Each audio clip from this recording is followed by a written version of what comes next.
do you mind speaking to what you guys are doing now, the projects you're working on that you're hoping are going to bring you some income? Sure. So we have our blog, you mentioned earlier, thebaileyskill.com.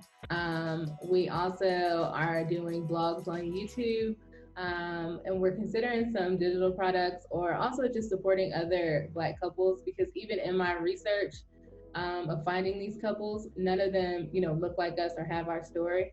So we think about doing like some consultations, or just helping, other people who look like us know that it is possible. And I know, that's some of the work that you do, and that's really why I was so happy to find you on YouTube. But wanting to do some of that, get into that space, because even through most of the research that I find, like there's not a lot, or even just talking to some of my friends, we also are really passionate about personal finance. We consider doing, things like that, more consultations. And also, Kyle does it more than I do. The real estate, we also do real estate investment. Yeah, and it's not anything crazy or big or anything like that, but we do basically private lending, if you will, more or less, in real estate talk, in terms of, okay, somebody has a property that they want to flip, or they want to make an investment, do some renovations and those types of things. So we'll take small sums of money and invest in that, and that gives us a little bit of income along the way as well. Okay. That's awesome. That's something for people to consider if they have a little bit of money laying around when they want to do this. Okay. Are you guys sticking to your budget? No. Yeah, the short answer no. So the money guy comes right out the gate with that. Just no. Yeah. So right now, not really. Our biggest issue, like it was, it's always been our thing is food. So that's like the number one thing, because once you book an accommodation, right, or you book a flight, that's kind of the cost of it, right? And it kind of averages out for however much it's going to be during that time. But then food is really the X factor. So we're not big shoppers or anything like that. Me, when I do buy stuff, I do tend to buy expensive stuff, but I hold on to it for a while. Melanie's kind of not kind of, she's more frugal than I am, but if we had to agree on one area where it hits us the most is the food area. So just in general, since we're talking numbers, so we ended up at about $75 a day or so that we plan on average to spend, not including any travel or flights or anything like that, but just in terms of accommodation and food basically. And tours, like activities and stuff on average, right? So sometimes we might do more one week or then another week, but about $75 a day is the number that we plan to stick to. We're probably closer to like the $90, $100 mark some months. In our first couple months, we were a little closer, we're a little higher, so it kind of ebbs and flows, especially depending on where we are, right? So that $75 a day isn't gonna work, in Paris, but it'll work, in Thailand or something like that, right? So it's just an average of what we based on our entire budget. So we'll see how it continues. So we might get to an area and it might drop down to 60 because it just might be that much cheaper. But that's kind of where we're trending right now as we go around South America. And we go out to eat too much. Yeah. We do it every single day. So that was going to be my follow-up question, because I know you guys have been in Colombia for a while, and I know that food in Colombia isn't that expensive. So I'm trying to figure out how you're breaking your budgets on food in Colombia. Is it you just going out all the time? Well, in Colombia so far, yes, we've been going out, but we haven't been here that long to get a clear picture on Colombia. So the last place when we were just in Brazil, that we definitely ate out more in Brazil than we have so far here, at least in terms of cost. That's because we stayed in hotels. We stayed in hotels in Brazil, and then we did eat at more like expensive restaurants while we were there. Yeah. So that definitely did it. And we knew we were spending a little bit more money there, so that's why I say we'll have to see as we spend a couple more weeks in Colombia to see how it balances out. This is our fourth day in Colombia? Yeah, this is our fourth day in Medellin. We were in San Andres for about a week, but that was like vacation, quote unquote. So and we spent money then too, out on the beach and all that kind of stuff. Yeah. Okay, but so far over your budget, is it worth it? Yeah, I don't know. No regrets. Yeah. Okay. No All regrets. right, good. It'll work out. Like it'll all work out. Yeah. It'll work out. But that's part of the reason. That's also part of the reason why we don't plan to not do anything in terms of. That's why we're working on all these things with the website and with some of the smaller real estate things and all that we can do with the money that we have because we know ourselves, so we couldn't plan just to not make any. We're still the plan is to make money. So we're betting on it.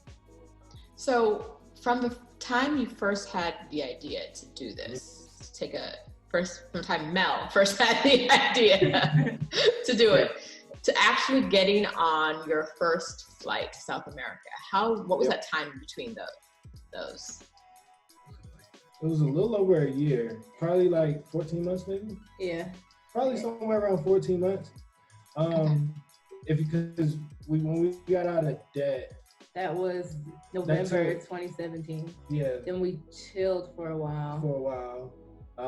And then the big thing that we had to work through, since we've gotten married, which we're approaching 3 years now, the first 2 years we've had to pay a ton of money in taxes. So that first, both years, the second year we actually had, I don't remember what our bill was, but I think it was like $7,000 or something like that. So that's why it took a little longer. Like that actually hit us, March while we were saving, coming up to go on the trip. And so we had a big tax bill. So we actually plan to leave in October. October. After GHO, which is the greatest homecoming on earth, at North Carolina A&T. After GHO, we were planning on leaving. Like that was gonna be our last hang out with our friends, see a few people, and then leave from there. And we ended up leaving in December. Yeah, so we definitely had things come up that pushed it back. But all in all, I would say it's probably about the 14-month mark or so. You guys got a lot done in 14 months. Yeah, we were motivated. I was very good. So how much of your trip had you had planned before you left the U.S.? So you had the first part, like the hike part planned? And maybe you can speak a little bit more to what you did and what that was like? So the very first thing we did was fly to Santiago, Chile. Then we went to Patagonia and hiked for 5 days. We spent a little bit more time in the region of the area. And then we flew back to Santiago to start more. That's where the planning ended, I guess. After we flew back to Patagonia, we didn't really, I have a rough idea of what we wanted to do. So we wanted to hit South America, Europe, then Asia, and kind of go in that direction. But we didn't plan to be in Colombia, and now we are. So nothing's set in stone. And then especially now, we were just talking about that. Well, we've been talking about it almost every day in terms of meeting some friends in a couple places, meeting some family, but then also everybody's made a video, right? So talking the Corona issue. And for us, it's not necessarily, we don't want to go somewhere where it's widespread or something like that, or where we could get sick. And we're not looking to overextend ourselves or put ourselves in a situation where that's possible or where it doesn't make sense. But there's also the big travel implications of just going to a country where they might close the border and say, hey, nobody can leave here right now, or this country's on quarantine. And so that's a concern for us more so even than the health concerns at this point. Is just hey, if we go to XYZ place, is there a chance, regulations, that quarantines, and all of whatever we've heard. Yeah. But to specifically answer your question, we really only did Patagonia planning first, and then the rest, we just kind of go with the flow. After that.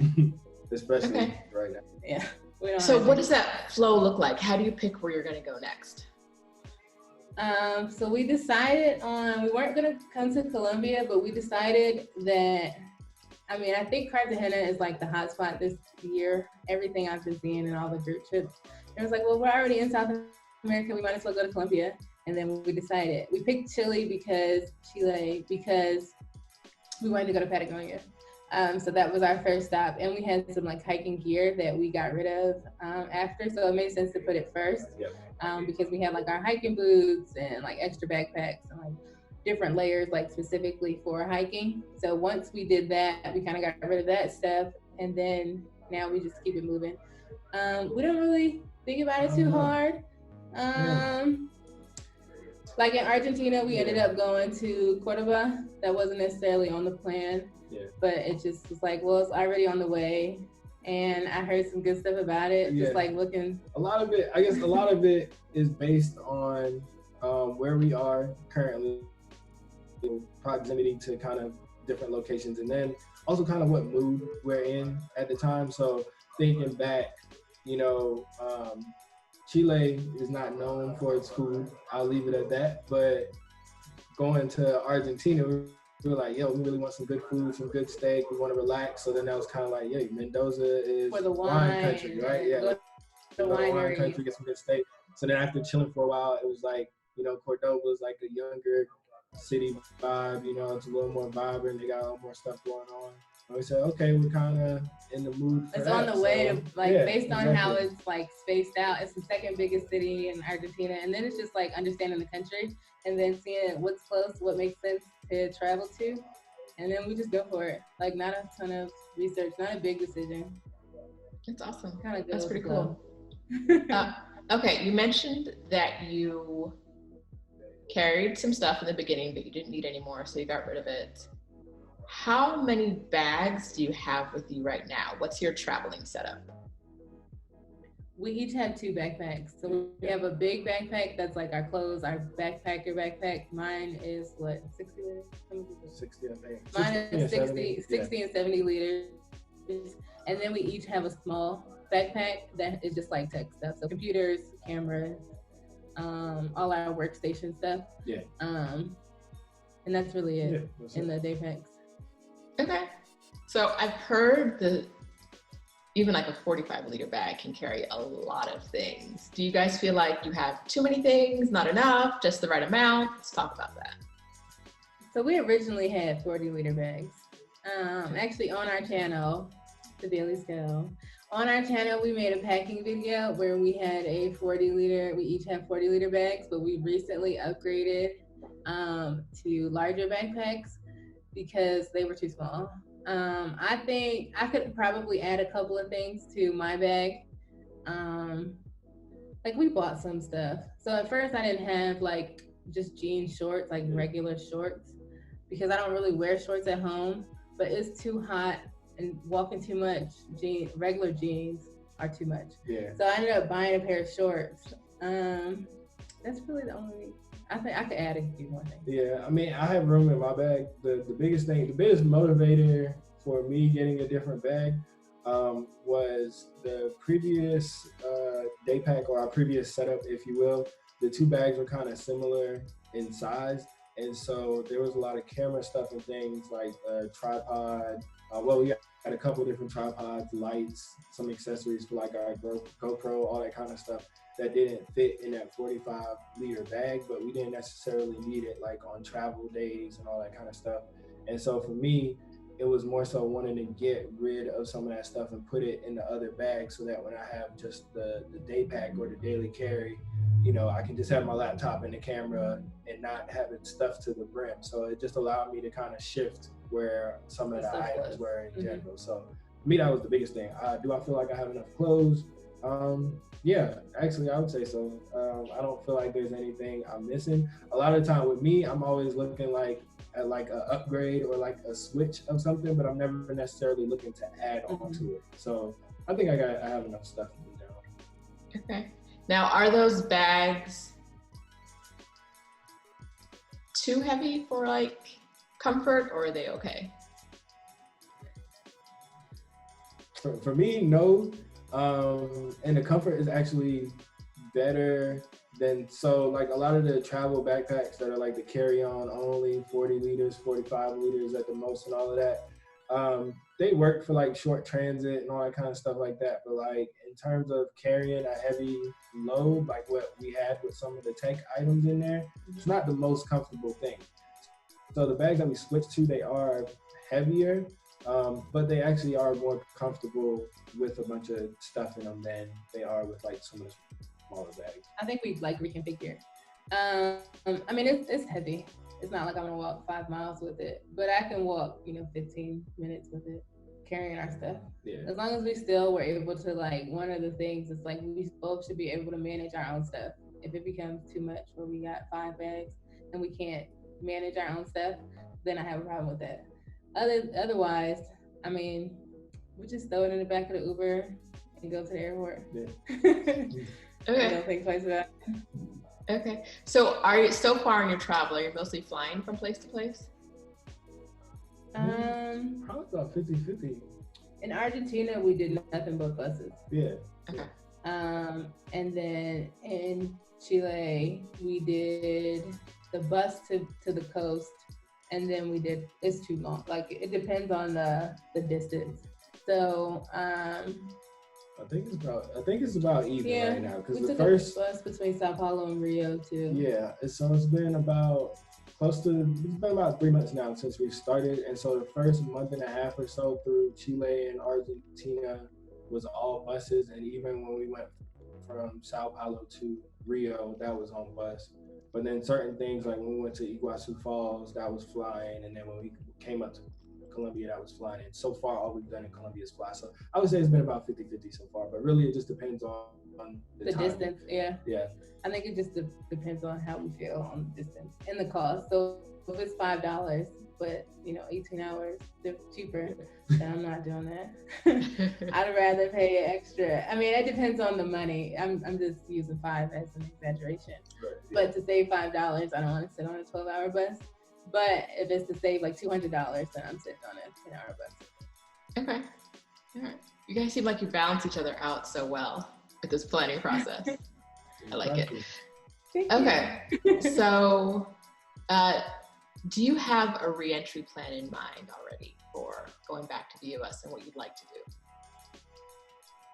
Mm-hmm. No. Not really. I mean, for me, I'd probably like to get more into like the real estate side of things, which is completely different from what I was doing before. But beyond what I just said, nothing really is set in stone at this point. I mean, so we talked about like eventually we'll have kids and all of that. Yeah. So that will take up some of my energy. But yeah, no, we don't have like a specific laid out plan for when we come back at this point. I mean, we're fortunate to have like a good, home base and all that stuff and everything. So we'll just see what happens when we get back. I really like the way you guys are stepping out on faith and not letting, the fear of not having a plan for everything hold you back. So that's impressive.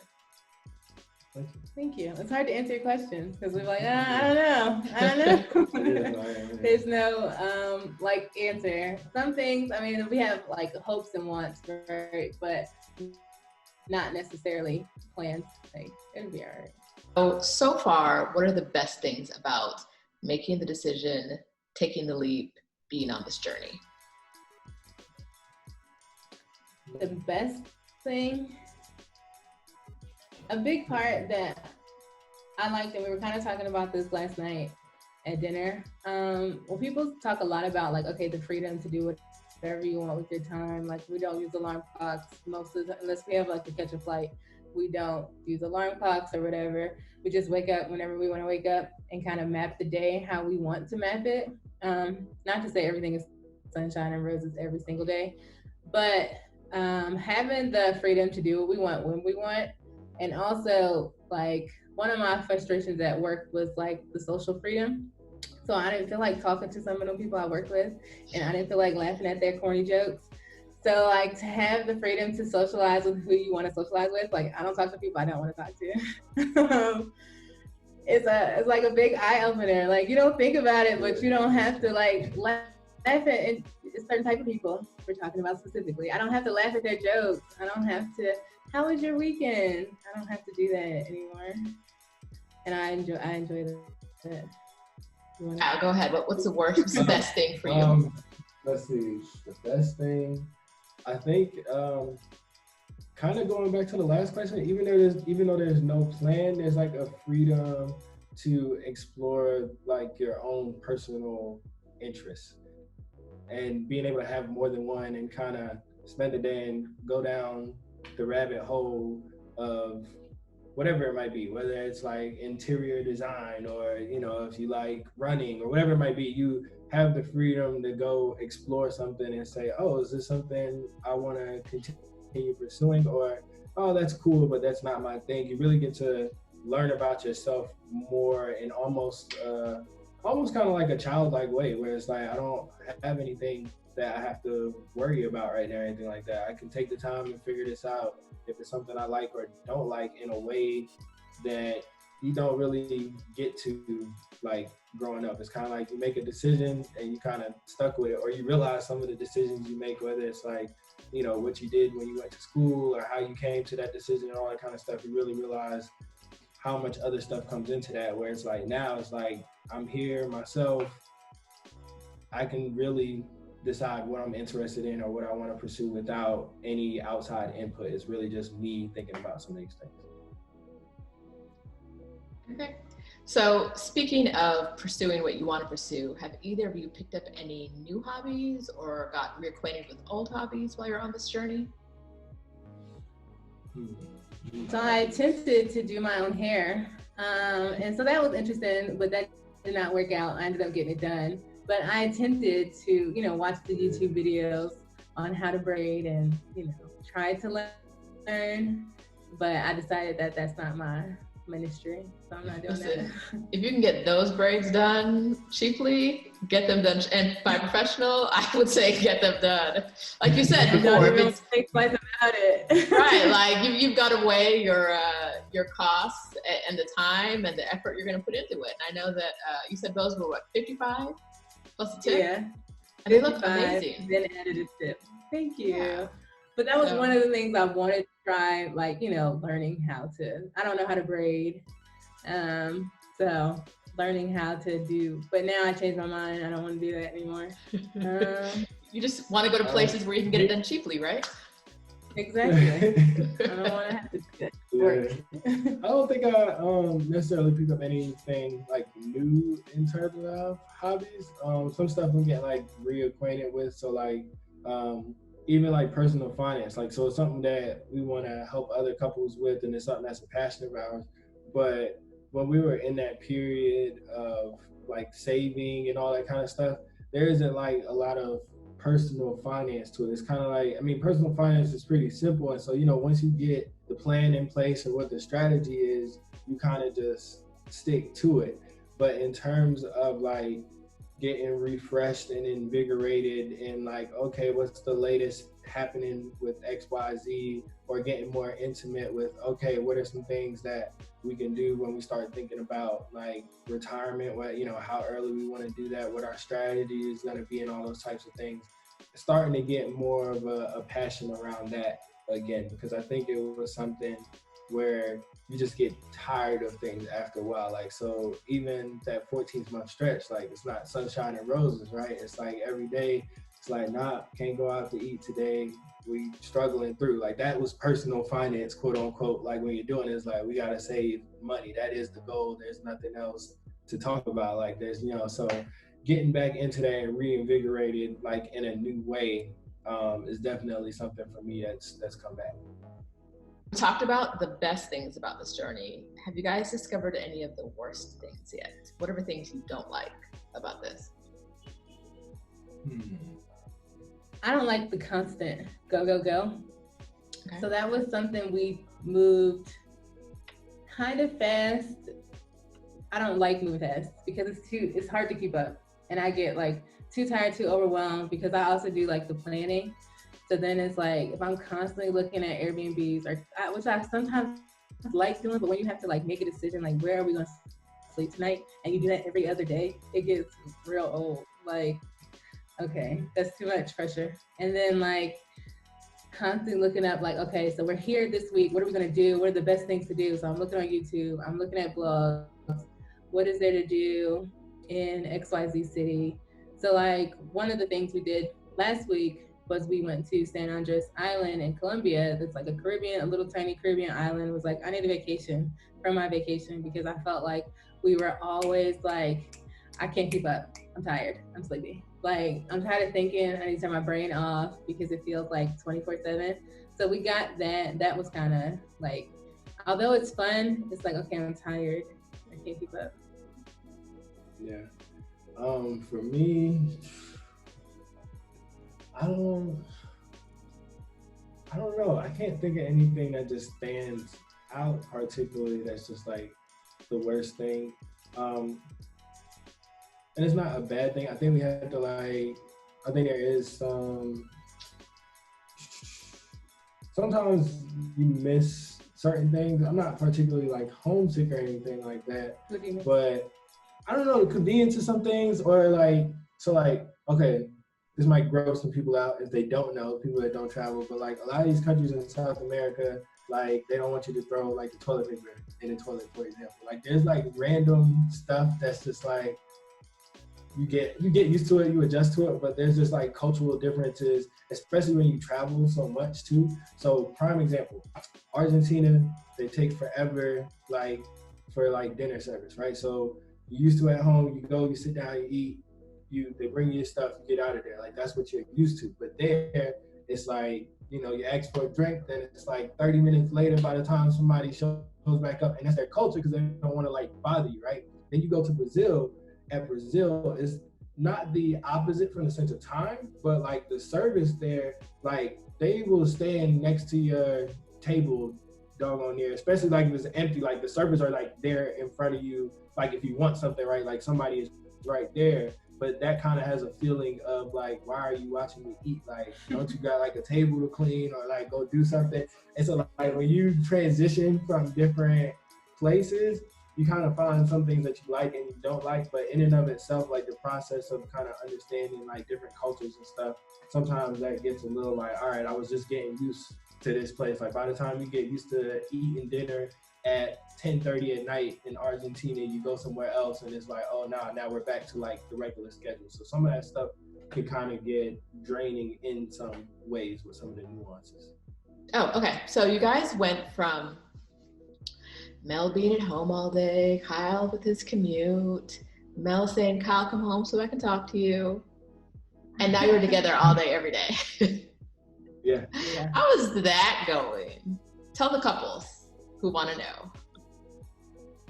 So that was one of the things I wanted. And it sounds like, okay, so before I wanted to, like, oh, Kyle, hurry up and come home. Because by the time you come home, it's like 7 o'clock, and then you have to do like, your normal responsibilities. So like just chilling wasn't a thing. And now we spend like all our time together and don't really talk to that many people outside.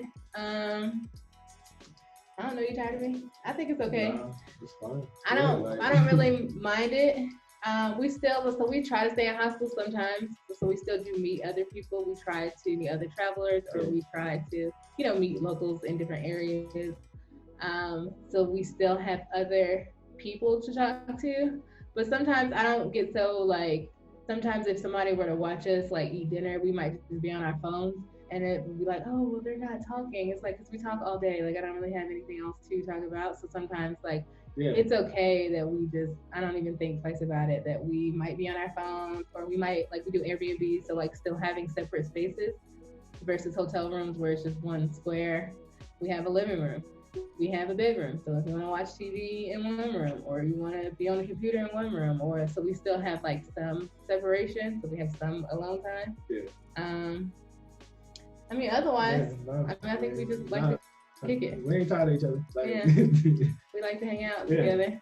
No, it's all good. Good. All right. Now, we're 6 months ahead from now. I don't know what that is. That would be, we're in February, so that is August? March. We're in March. We are. We're in March. That's September 3rd. Yeah. Which one of you is tired of the other one? I don't know.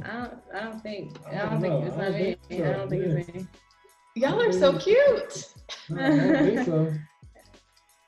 All right, well, I'm going to check in with you guys and see how this goes. No, I would totally wish you the best. Me, as an introvert, like, someone else being there all day just is like, whoo. But, at least it's someone that you like as opposed to coworkers that you don't like, right? Exactly. Yeah. I think, yeah. Yeah, awesome. Okay, do you guys have any advice for couples or singles who are thinking about taking a journey like this but are afraid to take the leap? My advice would be like, if you know you want to do it, don't overthink all the possibilities of what can go wrong, and just enjoy the journey, because things are come up and go wrong, but you'll just find ways to deal with them and like move and shake with it, and not to overthink it. That's pretty much my plan for everything right now, is to go with the flow and don't overthink it. If you want to do it, go for it, because you can always come back. Like, you really can come back to working. I would say have an emergency fund, so that takes the pressure off. So we can like come back home and not get a job for like 3 to 6 months is how we kind of try to be living in Atlanta. So we can always come back. And then if you have an emergency fund, you give yourself 3 to 6 months to find another job. And if you're hustling, I think you'll find something. Yeah, I would say, I would say, don't be afraid to like put the pen to paper. So in terms of like when you're starting and you're trying to figure things out, it's better to know than to not know. So for us, like, it didn't become real till we figured out the numbers and said, okay, this is what we need to do to make this happen. And at least then we were able to make a decision. So I would say, give yourself give yourself the room to decide, or the ability to decide. So don't just say, oh, that's not for me, or we can't do that, or whatever. Like, really take the time to say, what is it that I want to do, and really try to figure out what the steps are, what it takes. And then at least you can decide, okay, this is what it's gonna take. Is that worth it to us or not? So I would just say that's kind of a big thing, is really don't dismiss anything without really looking at it. Give yourself the ability to decide. You know, a lot of people say they want to do something like this, or they say they wish they could do that and all that. And after, having the discipline to get out of debt, then you have to do the saving and all that stuff that it takes to do this. Like, you start to see that a lot more in people, where it's like, nah, you don't really want to do that. Mm-hmm. You know what I mean? Like, and there's nothing wrong with that. I think a lot of people also get this vibe of like, they want to, I guess you notice it a lot more. People want to tell you, oh, I wish I could do that, or I want to do that too. And it's like, you don't have to say that. Like, you don't have to do that. Like, if you want to go a different route, like, there's nothing wrong with that. And it seems like a lot of people are really polarized. Like, they really feel like they got to be 0 or 10 these days, where it's like, oh, you got to want to be an entrepreneur and do this and do all that, and you don't. Like, it's okay if you want to do something else. And we've experienced that as well. There's people that are like, why would you do that? There's people that are like, oh, that's great, I want to do that. And neither one of them want to do it. And it's like, it's okay. Like, focus on whatever your goals are and go after that. Mm-hmm. But like that. I mean, like you said, if you want to, like, I think anybody who wants to, like, I say it sometimes, like, we're not special. I mean, everybody's special in some way, but it's really not like magic. We're not over here doing magic tricks. Yeah, we're not secret millionaires. We're not special in a sense of like, if anybody wanted to, depending on what your extreme situation is. Right. So you guys decided to do this together. Are there ways in which you think the couple's experience is different from the singles experience? Absolutely. Even when we're in like sketchy situations, it always helps to have somebody looking over your back. Like, you don't want to pull your phone out, or you don't want to necessarily walk in at night when you shouldn't be. It happens. But like, having another person, it's like head on swivel, we both running, and hopefully nobody random runs up on us, which hasn't happened. And then I think it's just the comfort. So when we are having like language barrier issues, like Kyle speaks better Spanish than I do. So I know that like I can always throw it to him if somebody is saying something I don't know what they're talking about. But if it was just me by myself, then it would be a lot more difficult to get through like those situations. Yeah, or even going to like comfort and all that stuff. We've been to like several different hostels and things and all that, and sometimes the vibe isn't as social at one place versus another and stuff like that. So like, when you think about like traveling on your own can be like a lonely thing, you know what I mean? And so there's always like kind of having somebody there with you. And then also just having somebody else with their own mind and everything to think about stuff. So sometimes Problem something happens, solving, like yeah. something happens and you're like, oh crap, what am I gonna do? And you run through all the things in your head and you're like, there, I just don't know how this is gonna work. And the other person's just like, oh yeah, no, we good, we could do X, Y, Z, 1, 2, 3, like no problem. And so that helps a ton, like when you get into like stressful situations. Problem solving, like what are we Yeah. gonna do? Like Yeah. having somebody else to like two heads better than one type of situation to like, okay, what are we about to do? So we had some Airbnb nightmares. Okay, so what are we about to do? I'm not staying here. Like, so having someone Yeah. else to think through like whatever comes up. I mean, I think having somebody is completely different. Yeah, it's completely different solo for travel. sure. So speaking of having someone else, I was robbed in Vietnam, and when it happened, I was reaching my wallet. I was like, my wallet, my purse, my wallet's not here. My wallet's not here. And I kept just being like, my wallet's not here. And I was with my girl, and she was like, cancel your cards. And I was like, right? Because I was still stuck on like, Yeah. like it has to be here. Like I put it in here. I flew into the airport. I haven't been anywhere else. My wallet, where's my wallet? And if she hadn't said that, I'd have been doing that for like 10 minutes. Like, no, where's my wallet? Yeah, like I got it. Yeah, like your wallet is gone. Right. She really was like, okay, this is what you do now. And I was like, oh yeah, back to reality. And charge. Even carrying cards, right? We split cards between us, so we're never like, out of luck if something happens. Yeah, all that stuff. Smart. Like also helps. Yeah, like even passports, like she like so obviously you want the real thing depending on the situation and all that, but even like a backup copy of your passport, things that people do typically keep. Like she got an extra copy of mine, I have an extra copy of hers. So even little things like that where you start to think about, if like somebody snatch my stuff, or whatever. Yeah, what do you need? And so one person's bag gets taken, or if I get pickpocketed with my purse or whatever, whatever you might still have whatever in your pockets, or we try to think about if that did happen. Mel, would you have taken this journey without Kyle? It would have looked a lot different, but probably. Because I stayed abroad in college. We went to college together, but I stayed abroad in college by myself. And I really wanted to do this. If I would have, I don't know, because everything for a reason. I might have never like rolled the thoughts all the way down. I might have never thought about it if we weren't together. Who knows? But I think so. It would have looked completely different, but. In what ways do you think it would have been different, Mel? Yeah, money. So I'm the worrier about money in our relationship. That's why I can't manage the budget, because we would do nothing. Although I want to do stuff, I worry about money. So it's like, oh, well, how much money do we have? Oh, how much money do we have? Oh, how much money do we have? So it would have looked different in that aspect. I would have had to find some kind of balance, which kind of helps me balance out because I can't look at the budget, or else I'll obsess. So like I would have had to gotten over that.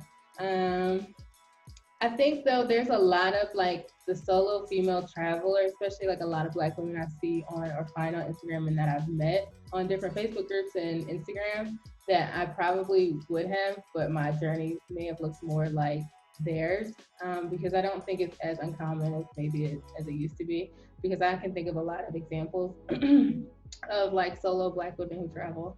And I would have probably been on that train. Yeah. I don't know if I would have. I would definitely travel a lot, but I'd probably be more of like somebody that like vacations frequently, like weekend type stuff. And that's more so falling, just like Melanie's experience with like studying abroad, and that's kind of like a quote full-time thing. For me, growing up, everything was like a weekend. Like growing up when I was little, like I would get woken up at 7 o'clock in the morning, like, hey, we're gonna go to such and such for the weekend or whatever it might be. And so that's kind of what I'm used to is like more of a spontaneous, like short trip type of thing. And so I don't know that I would have like quit completely and made it as big of like a really like a life change or a lifestyle change in general. I'd have probably went kind of the normal route, so to speak. And so having Melanie around kind of changes that. And while we're here, just like you said, well, maybe I wouldn't be here with the same thing. I probably wouldn't be here just from the sense of I wouldn't even thought to do that. Like I wouldn't have come across it on YouTube like, oh, full-time male travel. Like that's not even like a normal, a normal thing, right? Like that's not even like a normal thing. And kind of what we talked about earlier, like I see that a lot, even with some of the couples that are our friends, like, and you know, people that say they want to do it and all that kind of stuff. I can see a lot of those situations where it's the guy who is the one that seems to be more fearful than me, or the one that's more like, nah, we're not gonna do that, or we can't do that, or just like, how would that even work? A lot of the times, it's the man that I see is holding on to more of those fears, or holding on to what they know, I would say more so. And so I would say, like, I probably would have been in that same situation had she not brought it to me initially and said, hey, let's do this. So I've had women say like, oh, I could never convince my husband to do that too. And I'm like, I don't know why. Yeah, I think it's just like the whole husband is supposed to provide. Yeah, the structure and the stability and all that kind of stuff. But like, yeah, I don't know. So I don't know that I would have done this on my own. I definitely would have traveled a lot because financially, like, we were in a position to do that. I just don't know that I would have done it full time. Okay. Thank you. Thank you for sharing that. Now, thank you for sharing your story with us, Kyle and Mel. Where can people who want to follow you on your journey connect with you?